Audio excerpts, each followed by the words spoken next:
I think we would all love to give the MLS a go, but the fact that it doesn't have promotion and relegation always puts me off. Now, someone has made a custom database over on FM Scout. Today we're going to have a look at it, jump forward a little bit and see how clubs within the MLS are handling the fact that they can get promoted and relegated. And just kind of have a look at a nice database that we might want to give a go as we continue to wait for FM25.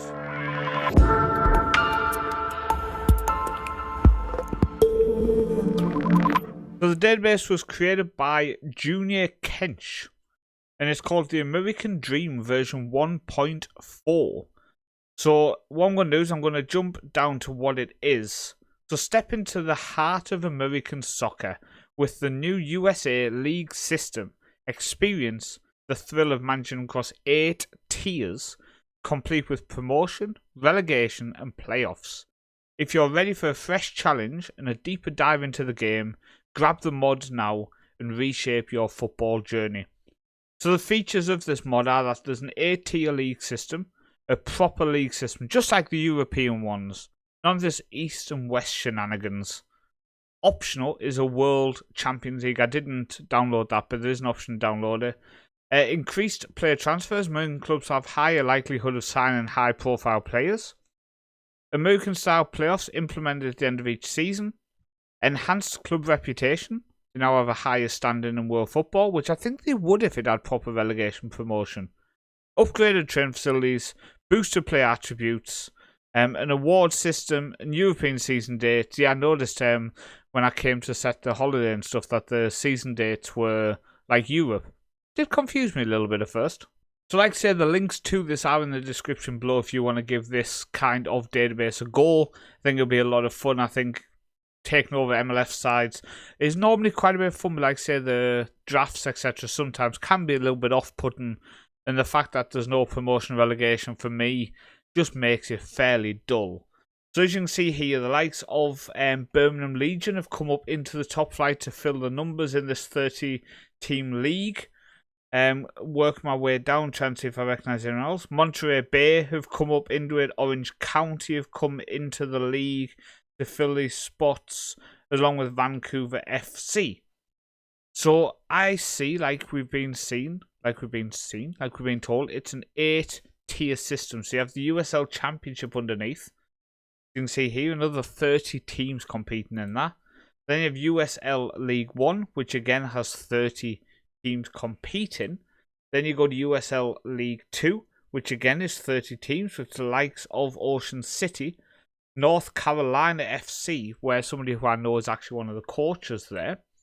You have the National Premier Soccer League, which again is 30 teams. I think it's a very large league with 30 teams, but as long as it works, then it works. You have the National Independent Soccer Association, that's a name, with the likes of the Chargers. I mean, you'd take over a team in America just because it's called the Chargers, wouldn't you?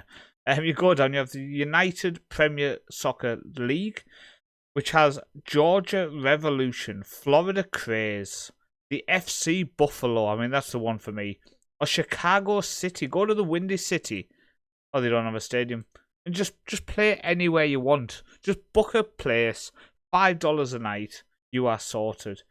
Then you have the United States Adult Soccer Association. What tier is this one? Where are we at here? We must be tier 7. 2, 4, 6. That's tier 8. The US Club Soccer. Is that also a tier? That's also a tier. Wait.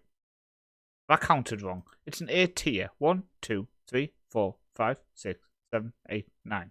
I mean, I guess that's built to confuse me. But as you can see, it goes very, very deep. And I think the fact that you can, for example, go to the USL League 1. These are where teams who are still quite good, quite talented, you can maybe look at pushing on. El Paso, you could take over, for example, in Texas. And look at maybe bringing some Mexican players over the border almost to just build a continental squad. You've got, let's have a look, Northern Colorado, for example, who play in Windsor in Colorado. Teams like this who have all the information in Football Manager, but now you can take charge of them and look to take them to the actual top of the US League. So on this one, I've gone forward to the year 2030 because I wanted just to see how the league had shaped itself after a few years. Let's go to the MLS. You can see Red Bulls, New York City, Columbus Crew, New York. So it's all the MLS teams have been winning it. But is there any non-MLS teams who have kind of broke in and kind of taken a spot as one of the big boys? I'm not seeing anyone. The first one that comes up is San Diego in 23rd. And then you've got York United going down, Ottawa, Charleston, Madison. Let's see if anybody has gone down who's in the second tier. You've got Real Salt Lake, an MLS club now in the second tier. Sporting Kansas City, St. Louis City. Vancouver Whitecaps are also down there as well now. Got like the likes of Las Vegas. Tampa Bay Rowdies. Imagine taking charge of teams like Sacramento.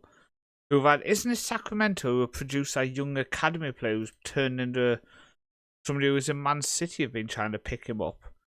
I'm just wondering if, I don't think any big teams have dropped down even further because we're not that far ahead. No, there's no big teams who've dropped in the third tier, but it's just fascinating that you can take over some of these places in America where you're almost locked out, where you are locked out. You can't go to the top flight of the US soccer system. Where in this custom database created by this member on FM Scout, and like I say, a link is in the description below, you can now do that.